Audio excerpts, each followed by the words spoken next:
Bonsoir, ravi de vous retrouver pour ce journal du 24 décembre. Un symbole en bien piteux état, l'église de la Nativité à Bethléem en Cisjordanie pourrait bientôt commencer son lifting. En ce Noël 2012, cette célèbre basilique de Bethléem est désormais inscrite au patrimoine mondial de l'UNESCO. Un patrimoine en péril dont la rénovation pourrait bientôt démarrer. Dans quel contexte? C'est ce que nous explique notre correspondant dans la région, Uri Schneider. Le Père Noël vient de Palestine. C'est du moins l'avis des habitants de la ville palestinienne de Bethléem. Selon la tradition, c'est ici que Jésus serait venu au monde, à l'endroit où se dresse aujourd'hui la basilique de la Nativité.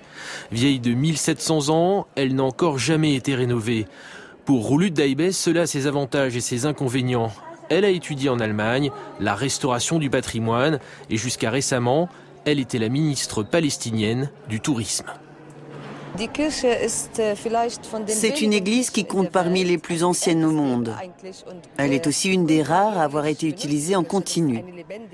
C'est une église vivante qui n'a pas été restaurée. Elle est donc restée très authentique.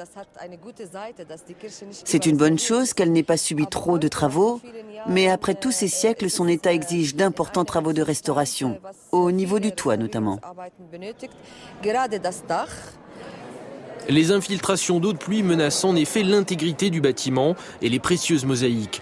Et pourtant, la basilique n'a jamais été rénovée. La raison, ce sont les tensions constantes entre les trois communautés religieuses qui l'administrent. L'ordre des franciscains, l'église grecque-orthodoxe et l'église arménienne.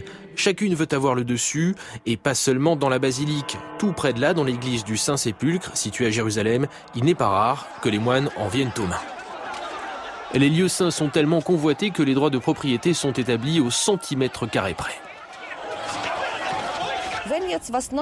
Si maintenant il faut envisager une restauration, ils ne parviendront jamais à s'entendre. En plus, selon la loi palestinienne, cela relève de la responsabilité de l'État. Le gouvernement palestinien a donc décidé d'intervenir. La basilique sera finalement rénovée, n'en déplaise aux moines. Après tout, elle est l'emblème de la ville. Depuis quelques mois, elle est même inscrite au patrimoine mondial de l'UNESCO. Alors pour les responsables des monuments, pas question de reculer devant les 25 millions d'euros que doit coûter ce projet. Les Palestiniens, qu'ils soient chrétiens ou musulmans, ne toléreront pas que ce lieu reste dans un état aussi déplorable. Ils disposent d'ores et déjà d'une enveloppe de 3 millions d'euros. Le reste sera réuni grâce à des dons internationaux. Ainsi, pèlerins et touristes pourront bientôt allumer leur cierge dans une basilique de la Nativité rénovée de fond en comble, que les moines le veuillent ou non. Excellente soirée, bis morgen, tschüss.